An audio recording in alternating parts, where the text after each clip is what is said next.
Hello and welcome to episode 3 of Market Secrets investment series, which is on sub-asset allocation. If you haven't watched the first two episodes of this investment series, I would suggest to go and watch those first and then come back to this video. If you are not able to find it, check the investment series playlist in our YouTube channel. In the last episode, we have seen about asset allocation and what is the significance of asset allocation. So in this episode, we are going to see the sub-asset allocation. So in the last episode, we have taken 10 lakhs as our total asset and we have allocated 10% to gold and 15% to real estate, 25% to bonds, 45% to equity and 5% to cash. So in this episode, we'll further subclassify these assets based on sub-asset types. So this is how my sub-asset allocation would look like. There's no change or sub-asset when it comes to gold, real estate and cash. So the initial asset allocation that we have done holds good. But when it comes to fixed income and equity, we have sub-asset classifications. So the first one is fixed income. So inside fixed income, we have three subclassifications. First one is Sukanya scheme, PPF or VPF. Second one is bonds and third one is liquid funds. So the first item is primarily for tax saving purposes. So most of you would have already been using these. So PPF is a public provident fund and VPF is a voluntary provident fund. So my allocation towards this scheme is 40%.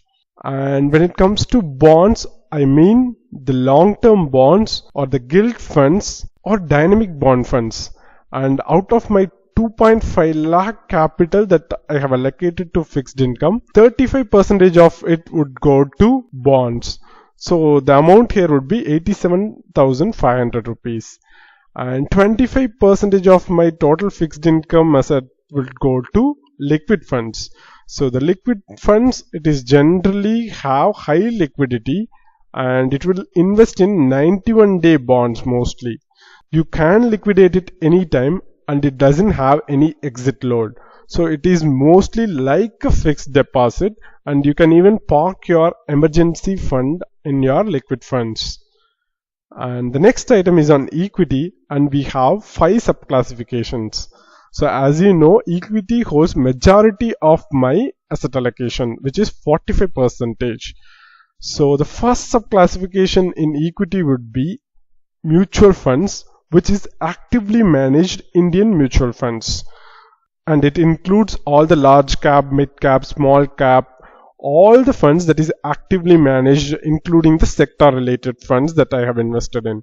And my investment towards this actively managed Indian mutual funds is 40%, which is 1.8 lakhs. And the second item is global mutual funds. I would really like a diversified portfolio. So I generally invest in global equities through mutual funds. And my primary exposure is towards US. So I invest in US stocks through mutual funds. So we'll talk about this in detail in the forthcoming sessions. To put it in simple, my allocation towards global mutual funds is 10% of my total equity allocation, which is 45,000 rupees, and it is purely meant for diversification purposes. So you're not supposed to put all the eggs in one basket, and that is why I have invested in global mutual funds. And third one is index funds. Most of you would have heard in Indian markets, you are not supposed to invest in index funds because actively managed funds generally outperform these passively managed funds or index funds in developing markets. But I still see a very good future for index funds. It may not be very attractive at this point, but it will be certainly attractive in the future and I don't want to be left behind. So I'm investing 10% of my equity investment in index funds. I believe it's really worth investing in index fund, at least 10% of my total equity investment. And the fourth one is my own stock-based portfolios. So I invest in selected stocks based on fundamental analysis, and we will talk about all the research that you need to do to pick the stocks in detail in the forthcoming sessions. But when it comes to asset allocation, my own portfolio will have 20% of my equity allocation, which is 90,000 rupees. And lastly, speculative capital or otherwise trading capital. So whatever we have seen so far, all these are investment. But the next one is speculation. It is otherwise called as trading. It can be any type of trading, intraday trading, positional trading, whatever it is. I'll generally call it a speculative asset, and it holds 20% of my total equity allocation. We'll talk about each of these items in detail in the forthcoming sessions, so don't confuse too much about it. We'll go into even the very minor details about all these schemes, and in addition I'll talk about NPS as well, which is National Pension Scheme, and it has exposure to both equity and fixed incomes.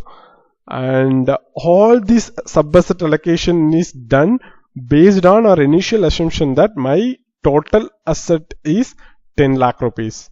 So you need to understand that as well. Now I would want you to check how your sub-asset allocation would look like. And if you need any details, you can take these data as a reference, but use it only as a reference because your risk appetite and your investment horizon may be completely different. So you don't have to follow these exact same numbers, but just consider all these aspects before going to any investment. So that is the only advice that I have for you guys. With this, we have come to end of today's episode. Next episode will be very important one, which is on cash flow and financial independence. And from that episode, we will take this program to the next level. So be ready. And if you like this video, hit the like button. If you think it is worth sharing, please do share it with your friends. If you have any queries, put it in the comment section below. And as always, we have provided a link to our Telegram channel and website in the description section of the video. Please do check it out if you haven't done that already. Thanks for watching. Have a great day.